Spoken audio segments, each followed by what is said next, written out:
Hi ಎಲ್ರಿಗೂ ನಮಸ್ಕಾರ. R ಅಡಿಗೆ ಮನೆಗೆ ಸ್ವಾಗತ. ಉತ್ತರ ಕರ್ನಾಟಕ ಊಟ ಅಂದ್ರೆ ಫಸ್ಟ್ ಜ್ಞಾಪಕ ಬರುತ್ತೆ ಜೋಳದ ರೊಟ್ಟಿ, ಬದನೆಕಾಯಿ ಎಣ್ಗಾಯಿ. ಆದ್ರೆ ಇವತ್ತು ಒಂದು ವಿಭಿನ್ನವಾಗಿ ಬದನೆಕಾಯಿ ಎಣ್ಗಾಯಿ ಮಾಡ್ತಾ ಇದೀವಿ. ಬನ್ನಿ ಹೇಗ್ ಮಾಡೋದು ಅಂತ ಮುಂದೆ ವಿಡಿಯೋದಲ್ಲಿ ನೋಡೋಣ. ಈ ವಿಡಿಯೋ ಇಷ್ಟ ಆದ್ರೆ ನಿಮ್ ಫ್ಯಾಮಿಲಿ ಫ್ರೆಂಡ್ಸ್ಗೆ ಶೇರ್ ಮಾಡಿ. ನಮ್ ಚಾನೆಲ್ ನ ಸಬ್ಸ್ಕ್ರೈಬ್ ಮಾಡೋದ್ ಮರಿಬೇಡಿ. ಮೊದಲಿಗೆ ಬದನೆಕಾಯಿನ ಮಾಡಿಸ್ಕೊಳ್ಳಿ. ನಿಮಗೆ ತುಂಬಾ ನೋಡಿರ್ತೀರಾ, ಆದರೆ ಇದು ತುಂಬಾ ಡಿಫ್ರೆಂಟ್ ಆಗಿರುತ್ತೆ. ವಿಡಿಯೋ ನೋಡ್ತಾ ನಿಮಗೆ ಗೊತ್ತಾಗುತ್ತೆ. ವಿಡಿಯೋನ ಪೂರ್ತಿಯಾಗಿ ನೋಡಿ. ಎಣ್ಣೆ ಕಾದಿದೆ, ಕಟ್ ಮಾಡಿಟ್ಟು ನಾನು ಬದನೆಕಾಯಿನ ಹಾಕೊಂತ ಇದ್ದೀನಿ. ಈ ಥರ 4 ಸೀಟ್ಸ್ ಬರುತ್ತೆ ಸೆಂಟ್ರಲ್ಲಿ. ಇರಬೇಕು, ಕೊಟ್ಟನು ತೆಗೆದು ಹೋಗ್ಬಾರ್ದು. ನೀವು ಎಲ್ಲ ಕಡೆ ತಿರುಗಿಸ್ಕೊಂಡು ಇದನ್ನ ಎಣ್ಣೆಯಲ್ಲಿ ಚೆನ್ನಾಗಿ ಫ್ರೈ ಮಾಡ್ಕೊಳ್ಳೋಣ. ಬದನೆಕಾಯಿ ನೀರಲ್ಲಿ ಹಾಕಿ ಇಟ್ಕೊಂಡಿರ್ತೀವಲ್ಲ, ಅದರಿಂದ ಚಿಟ ಅಂತ ಇದೆ. ಇಲ್ಲಾಂದ್ರೆ ಕಪ್ಪಾಗ್ಬಿಡುತ್ತೆ. ಇದು ಫುಲ್ ಸಾಫ್ಟ್ ಆಗೋ ತನಕ ಬೇಯಿಸಿ ಮಾಡ್ಕೋಬೇಕಾ ಫ್ರೈ? ಇದನ್ನೇ ಫ್ರೈ ಮಾಡ್ಕೊಳ್ಳೋಣ. ತೋರಿಸಿ ಹೆಂಗೆ ಮಾಡೋದು. ಬದನೆಕಾಯಿ ಹೆಂಗಿದೆ ನೋಡೋಣ. ಬದನೆಕಾಯಿ ಚೆನ್ನಾಗಿ ಗಾಡಿದೆ. ಇವಾಗ ಇದನ್ನ ತಕೊಂಡ್ಬಿಡೋಣ, ಎಣ್ಣೆಯಿಂದ ತಕೊಂಡ್ಬಿಡೋಣ. ಈ ಥರ ಫ್ರೈ ಆಗಬೇಕು. ಇವಾಗ ತಕೊಂಡ್ಬಿಡೋಣ.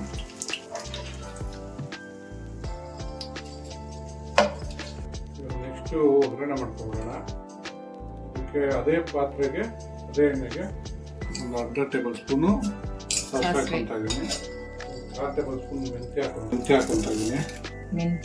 ಒಂದು 2 ಏಲಕ್ಕಿ, 1 ಟೇಬಲ್ ಸ್ಪೂನ್ ಅಷ್ಟು ಸೋಂಪು ಹಾಕೊಂತ ಇದ್ದೀನಿ. ಇದನ್ನೆಲ್ಲ ಒಂಚೂರು ಫ್ರೈ ಮಾಡ್ಕೋಬೇಕು. ಒಂದು ಸ್ವಲ್ಪ ಫ್ರೈ ಮಾಡ್ಕೊಳ್ಳೋಣ. ಪದಾರ್ಥಗಳೇ ಡಿಫ್ರೆಂಟ್ ಆಗಿದೆ. ರೆಗ್ಯುಲರ್ ನೀವು ಮಾಡೋ ಥರ ಅಲ್ಲ, ಇದು ಸ್ವಲ್ಪ ಡಿಫ್ರೆಂಟ್ ಆಗುತ್ತೆ. ಇವಾಗ ಕಟ್ ಮಾಡಿ ಇಟ್ಕೊಂಡಿರೋ ಈರುಳ್ಳಿ ಹಾಕೊಂತ ಇದ್ದೀನಿ. ಇದು ಎಣ್ಣೆಲಿ ಚೆನ್ನಾಗಿ ಫ್ರೈ ಆಗಬೇಕು. ನಾನು ಕೇಳೋ ಮುಂಚೆನೇ ಹೇಳ್ತಾ ಇದ್ದೀರಾ, ಇನ್ಮೇಲೆ ನಾನು ತಿರ್ಗಾ ಕೇಳ್ತೀನಿ ಅಂತನಾ? ಹೌದು, ಹೇಳ್ಬಿಡ್ಬೇಕಲ್ವ ಏನು ಮಾಡಬೇಕು ಅಂತ. ಖಾರ ಅಡ್ಗಿದ್ದಾರೆ, ಕರ್ಬೇವು ಹಾಕಿ ಕೊಟ್ಟು ಕರ್ಬೇವು ಮಾಡ್ತಿದ್ದೀರಾ? ಸ್ವಲ್ಪ ಕರ್ಬೇವು ಹಾಕೊಂತ ಇದ್ದೀನಿ. ಸ್ವಲ್ಪ ಅಲ್ಲ, ಜಾಸ್ತಿನೇ ಇದೆ. ನಾನೆಲ್ಲಿ ಮುಗಿಸ್ಬಿಡ್ತೀನಿ ಅಂದ್ಬಿಟ್ಟು ಆಲ್ರೆಡಿ ನಮ್ಮ ಮನೆ ತೊಳೆದಿರ್ತಾರೆ ಕರ್ಬೇವನ್ನ. ಇದರ ನೀರು ಹಾಕಿ ತುಂಬ ಸೌಂಡ್ ಬರ್ತಾ ಇರುತ್ತೆ. ನೀರಲ್ಲಿ ಬಿದ್ದು ಚಿಕ್ಕ ಪಟ ಅಂತ ಮಕ್ಕಳ ಮೇಲೆಲ್ಲ ಇರ್ತಾರೆ. ಇಲ್ಲಿ ಈರುಳ್ಳಿ ಅರ್ಧ ಫ್ರೈ ಆಗಿದೆ. ಇವಾಗ ಇದಕ್ಕೆ ಕಟ್ ಮಾಡಿ ಇಟ್ಕೊಂಡ್ರೆ ಟೊಮೊಟೊ ಆಲ್ರೆಡಿ ಕಟ್ ಮಾಡಿ ಇಟ್ಕೊಂಡಿದ್ದೀನಿ, ಅದನ್ನು ಹಾಕ್ಕೊಂತ ಇದ್ದೀನಿ. 2 ಮೀಡಿಯಂ ಸೈಜ್ ಟೊಮೊಟೊ, ನಾಟಿ ಹುಳಿ ಇರುತ್ತಲ್ಲ ಆ ಟೊಮೊಟೊ ಮೆತ್ತಗಾಗಬೇಕು. ಫುಲ್ಲು ಟೊಮೊಟೊ ಇನ್ನೂ ಫ್ರೈ ಆಗಬೇಕು, ಸಾಫ್ಟ್ ಆಗಬೇಕು. ಸಾಫ್ಟ್ ಆಗಬೇಕು. ಫ್ರೈ ಆಗಿದ್ರೆ ಸಾಫ್ಟ್ ಆಗುತ್ತೆ ರೀ. ಮತ್ತೆ ಸ್ವಲ್ಪ ಉಪ್ಪು ಹಾಕೊಳ್ಳಿ, ಹಂಗಾರೆ ಹಾಕೊಂಡು ಚೆನ್ನಾಗಿ ಫ್ರೈ ಆಗುತ್ತೆ. ಈಗ ರುಚಿಗೆ ತಕ್ಕಷ್ಟು ಉಪ್ಪು ಹಾಕೊಂತ ಇದ್ದೀನಿ.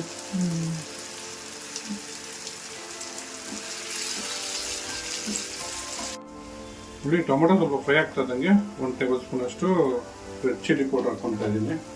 1 tablespoon Kashmiri chilli powder ಹಾಕೊತ ಇದ್ದೀನಿ. ಒಂದು 2 ಟೇಬಲ್ ಸ್ಪೂನ್ ಅಷ್ಟು ಧನಿಯಾ ಪುಡಿ ಹಾಕೊತ ಇದ್ದೀನಿ. ಸರಿ, ಒಗ್ಗರಣೆ ಮಿಕ್ಸ್ ಮಾಡ್ಕೊಳ್ಳಿ. ಚೆನ್ನಾಗಿ ಮಾಡ್ಕೊಳ್ಳಿ. ಚೆನ್ನಾಗಿ ಮಾಡೋದ್ಬಿಟ್ರೆ ನಾವು ಚೆನ್ನಾಗಿ ಮಾಡ್ತೀವಿ. ಇಡಲ್ಲ ಇವಾಗ ಹಾಕಿರೋ ಮಸಾಲೆ ಎಲ್ಲ ಸ್ವಲ್ಪ ಹಸಿ ವಾಸನೆ ಹೋಗ್ಬೇಕು. ಅಲ್ಲಿವರೆಗೂ ಒಂಚೂರು ಫ್ರೈ ಮಾಡ್ಕೊಳ್ಳೋಣ. ಒಂದು 2 ನಿಮಿಷ ಫ್ರೈ ಮಾಡ್ಕೊಂಡ್ರೆ ಸಾಕು. ಸ್ಮೆಲ್ ಅಂತೂ ಘಮ ಅಂತ ಇದೆ ಆಲ್ರೆಡಿ. ಬರೀ ಒಗ್ಗರಣೆಗೆ ಇನ್ನು ಮಸಾಲೆನೇ ಹಾಕಿಲ್ಲ ರೀ. ಇದು ಒಗ್ಗರಣೆ. ಇದು ಮಸಾಲೆ, ಇದು ಮೇನ್ ಇರೋದು ಮಸಾಲಾನೇ. ಆ ಮಸಾಲೆ ನಿಮಗೆ ನೋಡ್ರೆ ಗೊತ್ತಾಗೋದು. ಮಸಾಲೆ ಫ್ರೈ ಆಗ್ತದಂಗೆ ಒಂದು 3 ಮೆಣಸಿನ್ಕಾಯಿ ಹಾಕೊತ ಇದ್ದೀನಿ. ಇದೇನು ಲಾಸ್ಟಲ್ಲಿ ಹಾಕೋಬೇಕಾ ಮೆಣಸಿನ್ಕಾಯಿ? ಫ್ರೈ ಆಗುತ್ತೆ ಎಣ್ಣೆ ಜೊತೆಲಿ. ಇವಾಗೆಲ್ಲ ಚೆನ್ನಾಗಿ ಫ್ರೈ ಆಗಿದೆ ಅನ್ಕೊತಾ ಇದ್ದೀನಿ. ಎಲ್ಲ ಫ್ರೈ ಆಗಿದೆ. ಇವಾಗ ಇದನ್ನ ಸೈಡ್ ಇಟ್ಬಿಟ್ಟು ಮಸಾಲ ರೆಡಿ ಮಾಡ್ಕೊಂಬರೋಣ.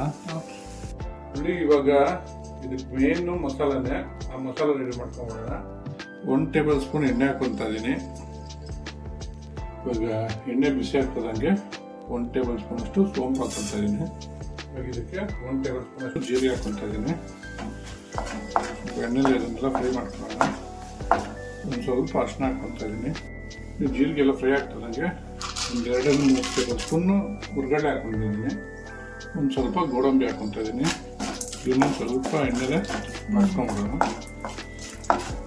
ನೋಡಿ, ಹುರ್ಗಡ್ಲೆ ಗೋಡಂಬಿ ಎಲ್ಲ ಸ್ವಲ್ಪ ಬಾಡ್ತದಂಗೆ ಒಂದು 7-8 ಬೆಳ್ಳುಳ್ಳಿ ಹಾಕೊತ ಇದ್ದೀನಿ. ಇವಾಗ ಕೊಬ್ಬರಿನ ತುರ್ದಿಕೊಂಡಿದ್ದೀನಿ, ಅದನ್ನ ಹಾಕೊಳ್ತಾ ಇದ್ದೀನಿ. ಎಷ್ಟೊಂದು ಅರ್ಧ ಚಿಪ್ಪ, ಒಂದು ಅರ್ಧ ಚಿಪ್ಪು. ಇದು ಯಾವ ಸ್ಟೈಲು? ಇದು RR ಅಡುಗೆ ಮನೆ ಸ್ಟೈಲು. ಎಲ್ರಿಗಿಂತ ನೀವೇನಾದ್ರು ಹೊಸ್ದಾಗಿ ಏನಾದ್ರು ಮಾಡಿದ್ರೆ ತಾನೇ ರೀ ನಿಮ್ನ ನೋಡೋದು ಜನ.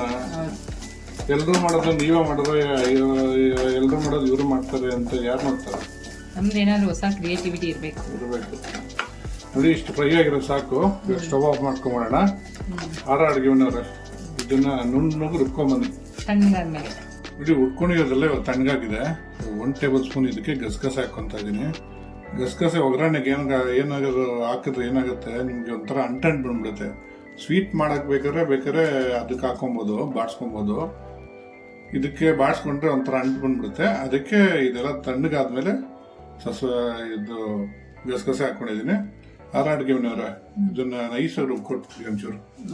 ಇಲ್ಲಿ ಒಗ್ಗರಣೆಗೆ ಒಂದು ಗೋಲಿ ಗಾತ್ರದ ಹುಣಸೆಹಣ್ಣ ನೆನೆಸಿಕೊಂಡಿದ್ದೀನಿ. ಇವಾಗ ಅದನ್ನ ಹಾಕೊಂತ ಇದ್ದೀನಿ ಕಿವುಚ್ಕೊಂಡು. ಹುಳಿ ನಿಮಗೆ ಎಷ್ಟು ಬೇಕೋ, ನೀವು ಎಷ್ಟು ತಿಂತೀರ ಅದು ನೋಡ್ಕೊಂಡು ಅದ್ರ ಮೇಲೆ ನೀವು ಹಾಕೋಬೋದು ಹುಳಿನ. ಹುಳಿ ಕಡಿಮೆ ತಿನ್ನೋರು ಕಡಿಮೆ ಹಾಕ್ಕೊಬೋದು, ಜಾಸ್ತಿ ತಿನ್ನೋರು ನೋಡ್ಕೊಂಡು ಅವ್ರಿಗೆ ಎಷ್ಟು ಬೇಕೋ ಅಷ್ಟು ನೋಡ್ಕೊಂಡು ಹಾಕೊಬೋದು. ಟೊಮೆಟೊ ಬೇರೆ ಹಾಕೊಂಡಿರ್ತೀವಿ, ನೋಡ್ಕೊಂಡು ಹಾಕೋಬೇಕು. ಒಂದ್ಸರಿ ಮಿಕ್ಸ್ ಮಾಡ್ಕೊಳ್ಳೋಣ ಒಗ್ಗರಣೆ ಜೊತೆಲಿ.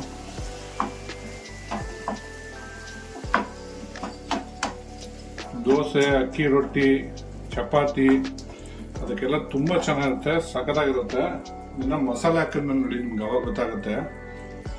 ನೋಡಿ, ಮಸಾಲೆ ಫೈನಾಗಿ ರುಬ್ಕೊಂಬಂದಿದ್ದಾರೆ ನಮ್ಮ RR ಅಡುಗೆ ಮನೆಯವರು. ಇವಾಗ ಅದನ್ನು ಹಾಕ್ಬಿಡೋಣ. ಸರಿ, ಇದನ್ನು ಮಿಕ್ಸ್ ಮಾಡ್ಕೊಂಬೋಣ. ನಿಮ್ಗೆ ಗಟ್ಟಿ ಎಷ್ಟು ಬೇಕೋ ಅಷ್ಟಕ್ಕೆ ನೀರು ಹಾಕೊಬೋದು. ಜಾರ್ ತೊಳೆದು ನೀರು ಹಾಕೊಳ್ಳೋಣ ನೀವು? ಹಾಕೋಣ, ಇರಲಿ ಒಂದು ನಿಮಿಷ, ಒಂದು ಕುದಿ ಬರಲಿ ಹಾಕೋಣ. ಸ್ವಲ್ಪ ಎಣ್ಣೆ ಚೆನ್ನಾಗಿ ಬಿಡ್ಬೇಕೇನಲ್ಲ ಕುದ್ದು? ಏನಿಲ್ಲ, ಇವಾಗ ಬದನೆಕಾಯಿ ಹಾಕೊಂಡು ಕುದಿಯಕ್ಕೆ ಬಿಟ್ಬಿಡ್ಬೇಕು ಅಷ್ಟೇ. ನೀವು ಇನ್ನೂ ಕುದಿಸ್ತಾ ಇದ್ರೆ ಇದಾಗ್ಬಿಡುತ್ತೆ. ಇದಕ್ಕೆ ಒಂದು ಅರ್ಧದಿಂದ 3/4 ಗ್ಲಾಸ್ ಅಷ್ಟು ನೀರು ಹಾಕೊಂತ ಇದ್ದೀನಿ. ಯಾಕಂದ್ರೆ ತುಂಬ ಗಟ್ಟಿ ಇದೆ, ಕುದಿಯುತ್ತಲ್ಲ ಇನ್ನೂ ಗಟ್ಟಿ ಆಗುತ್ತೆ. ಒಂದ್ಸರಿ ಮಿಕ್ಸ್ ಮಾಡ್ಕೊಬಿಡೋಣ ಚೆನ್ನಾಗಿ.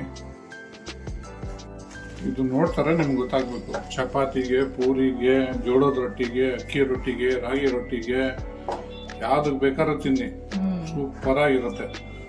ನೋಡಿ, ಇವಾಗ ಒಂದು ಕುದಿ ಬರ್ತಾ ಇದ್ದಂಗೆ ಆಮೇಲೆ ಬದನೆಕಾಯಿ ಎಲ್ಲ ಬಾಡಿಸಿಕೊಂಡಿದ್ವಲ್ಲ ಎಣ್ಣೆಲಿ, ಅದನ್ನ ಹಾಕೊಂತ ಇದ್ದೀನಿ.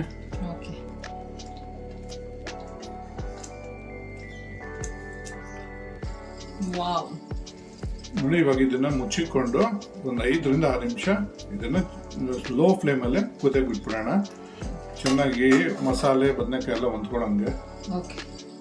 ಒಂದು 3ರಿಂದ 4 ನಿಮಿಷ ಆಗಿದೆ. ತೆಗೆದು ನೋಡೋಣ ಹೆಂಗಾಗಿದೆ ಅಂತ. ನೋಡಿ, ಚೆನ್ನಾಗಿ ಎಣ್ಣೆ ಬಿಟ್ಟಿದೆ. ನೋಡಿ ಹೆಂಗಿದೆ. ಇವಾಗ ಬದನೆಕಾಯಿ ಎಣ್ಣೆ ರೆಡಿ ಆಗಿದೆ. ಇವಾಗ ಸ್ಟವ್ ಆಫ್ ಮಾಡ್ಕೊಳ್ಳೋಣ. ಇವಾಗ ಇದಕ್ಕೊಂದು ಫಿನಿಶಿಂಗ್ ಕೊಡಬೇಕು. ಫಿನಿಶಿಂಗ್ ಕೊಡೋಣ. ಮೇಲೆ ಒಂದು ಸ್ವಲ್ಪ ಹಿಂಗೆ ಕೊತ್ತಂಬರಿ ಹಾಕೊತ ಇದ್ದೀನಿ. ಇದು ಹಾಕೊಂಡ್ರೆ ನಮ್ಮ ಅಡುಗೆ ಫಿನಿಶ್ ಆಗುತ್ತೆ. ಸೂಪರ್ ಆಗಿರೋ ಬದನೆಕಾಯಿ ಎಣ್ಗಾಯಿ ರೆಡಿ. ಘಮಘಮಿಸುವ ಬದನೆಕಾಯಿ ಎಣ್ಗಾಯಿ ರೆಡಿ ಆಗಿದೆ. ಟ್ರೈ ಮಾಡಿಬಿಟ್ಟು ಹೇಗಿತ್ತು ಅಂತ ಕಮೆಂಟ್ ಬಾಕ್ಸ್ ಅಲ್ಲಿ ತಿಳಿಸಿ. Thanks for watching our video.